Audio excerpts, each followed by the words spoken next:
Welcome to Otto's Tales. Story time brought to you by PrEP, PragerU resources for educators and parents. I'm Jill, and today I'm going to share Hans Christian Andersen's famous and funny folktale that has a very important lesson for all of us to remember. Oh, thanks, Otto. Thanks, Otto. Kind of fun. Thank you, Otto. I'm good. It's called The Emperor's New Clothes. Once upon a time, there lived an emperor who loved fancy new clothes.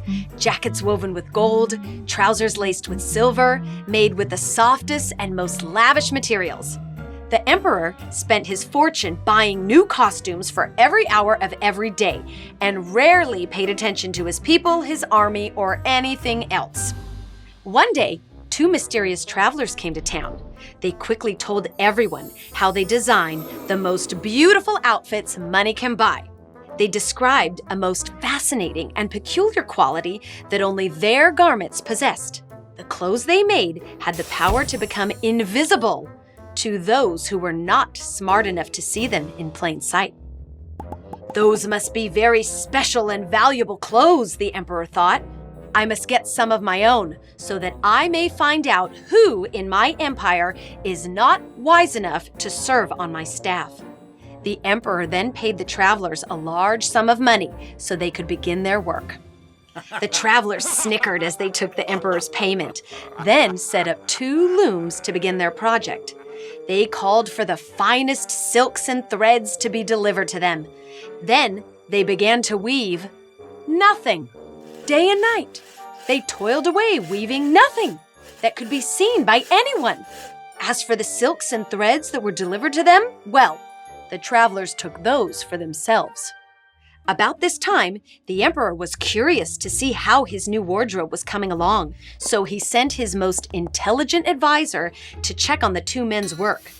Seeing the looms, the advisor gasped in shock. Where are all the clothes? He silently thought. But he dared not say it out loud for fear that the whole town would think him foolish. What do you think of the designs? Aren't they beautiful?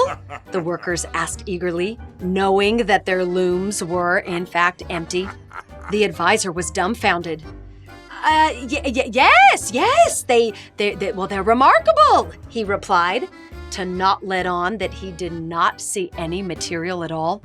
The men then described all the colors, stitches, and patterns in detail, and the advisor listened closely so he could accurately report back to the emperor.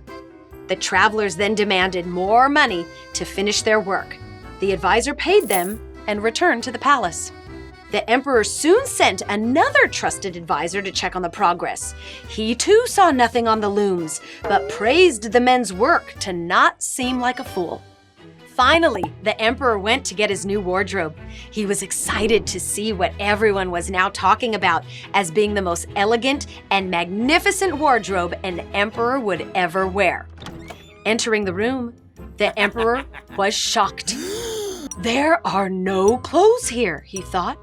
But he didn't want to look like a fool, so he pretended to see what everyone else said they saw. Why don't you try on your new clothes? One of the travelers suggested. So the emperor did. He pulled on invisible pants, an invisible shirt, an invisible jacket, and topped off his ensemble with an invisible hat. The 2 men even helped him adjust an invisible belt. But really, the emperor was wearing nothing. The emperor then set out on a walk to show everyone in his town the outfit that only smart people would be able to see. The townspeople applauded and complimented him.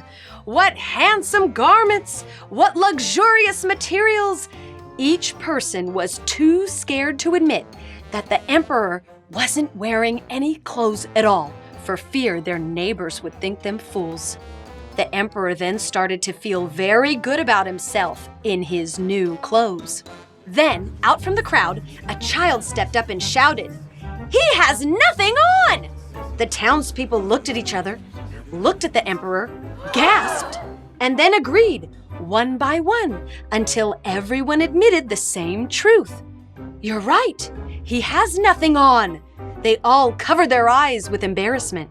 The emperor knew he was naked as well, but pretended that all the townspeople were too foolish to see his fancy new clothes, even though he knew he wasn't wearing any and that the travelers had lied to him.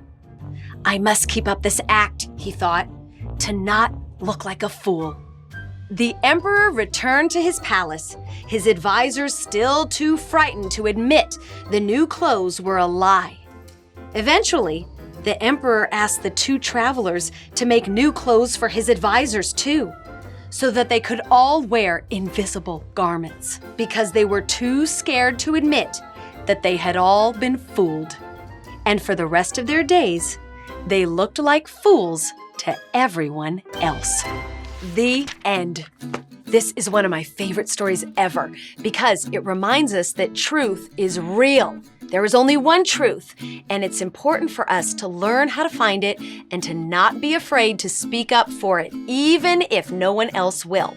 Once someone sees another person speak up for truth, more start speaking up too. Otto!